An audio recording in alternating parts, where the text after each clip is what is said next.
माणूस चंद्राच्या पुन्हा एकदा आणखी जवळ पोहोचला। आर्टेमिस 2 या मिशन अंतर्गत चंद्राभोवती फेरी मारून अंतराळवीर पृथ्वीवर परतलेत।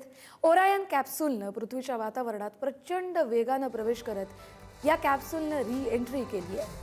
यावेळी ओरायन कॅप्सूलच्या हीट शील्डवर तापमान 2700 ते 2800 दरम्यान अंश सेल्सिअस पर्यंत पोहोचलं होतं। ही उष्णता जवळपास सूर्याच्या पृष्ठभागा इतकी असते, त्यामुळे हा टप्पा अतिशय महत्त्वाचा मानला जातोय। 1 एप्रिलला नासाचं हे आर्टेमिस 2 मिशन सुरू झालं। चंद्राच्या दिशेनं या कॅप्सूलनं झेप घेतली। ओरायन स्पेस क्राफ्ट 4 मानवांसह चंद्राभोवती फेरी मारण्यासाठी गेलं आणि एक चंद्राला वळसा घालून आज 10 दिवसांचा प्रवास करून हे स्पेस क्राफ्ट पुन्हा एकदा पृथ्वीवर परतलेलं आहे। दिवस पहिला यशस्वी प्रक्षेपण झालं। SLS रॉकेटनं मानवांसह चंद्र मोहिमेची ऐतिहासिक सुरुवात केली। 10 दिवस कसे गेले ते आपण पाहतोय।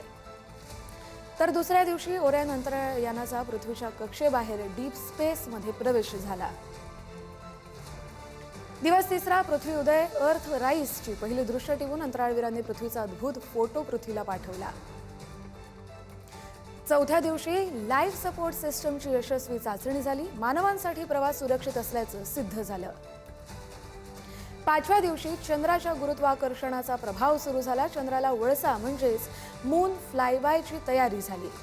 6व्या दिवशी ऐतिहासिक मून फ्लायबायचा दिवस उजाडला। अंतराळवीर चंद्राच्या सगळ्यात जवळ पोहोचले।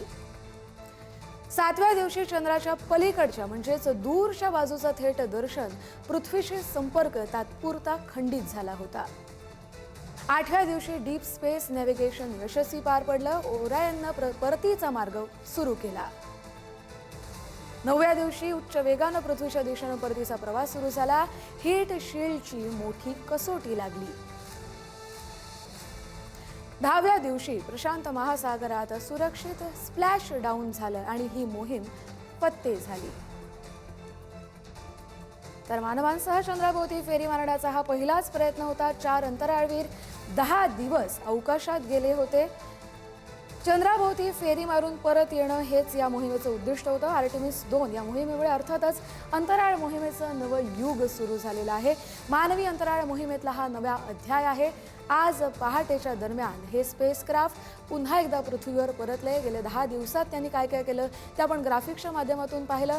हे 4 अंतराळवीर अंतराळात चंद्राच्या अगदी जवळ पोहोचले। त्यांनी काही फोटोज देखील आपल्याला पाठवले आणि आज यशस्वीरित्या हे स्पेसक्राफ्ट ओरायन स्पेसक्राफ्ट 4 अंतराळवीरांना घेऊन पुन्हा एकदा पृथ्वीवर परतलेला आहे। लँडिंग दरम्यानचं एक महत्त्वाचं चॅलेंज देखील या स्पेसक्राफ्टनं पार केले। त्यामुळे अर्थातच आर्टेमिस 2 हे मिशन जे नासाचं पुढचं आर्टेमिस 3 आणि मिशन मार्स हे जे पुढचं मिशन आहे त्यासाठीचा एक सरावच म्हणावा लागेल की रंगीत तालीम होती। आर्टेमिस 2 न टिपलेली ही दृश्य आपण पाहतोय। पृथ्वीची किती विलोभनीय अशी दृश्य आहेत। आपली ही पृथ्वी जिथं आपण राहतो चंद्राच्या अगदी जवळ जाऊन टिपलेली ही पृथ्वीची दृश्य। हे 4 ॲस्ट्रॉनॉट्स अंतराळवीर जे या मोहिमेमध्ये सहभागी होते। हेलो वर्ल्ड असं त्यांनी आर्टेमिस 2 मधल्या अंतराळवीरांनी म्हटलं। नासाची ही आर्टेमिस 2 मोहीम अंतराळातून जाऊन आलेले अंतराळवीर आज पहाटेच्या दरम्यान पृथ्वीवर परतलेले आहेत।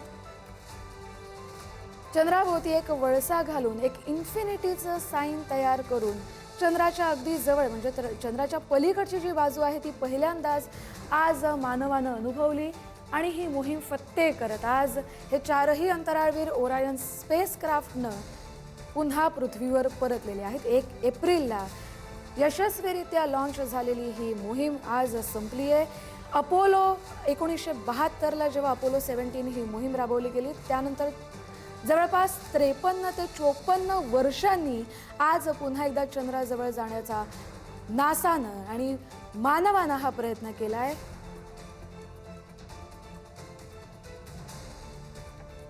तर ओरायन स्पेसक्राफ्टची जीवनरक्षण प्रणाली असेल, नॅव्हिगेशन असेल, प्रोपल्शन असेल, तसंच इतर सिस्टीम मानवांसह डीप स्पेसमध्ये कशा काम करतात याची या मोहिमेमध्ये चाचणी झाली।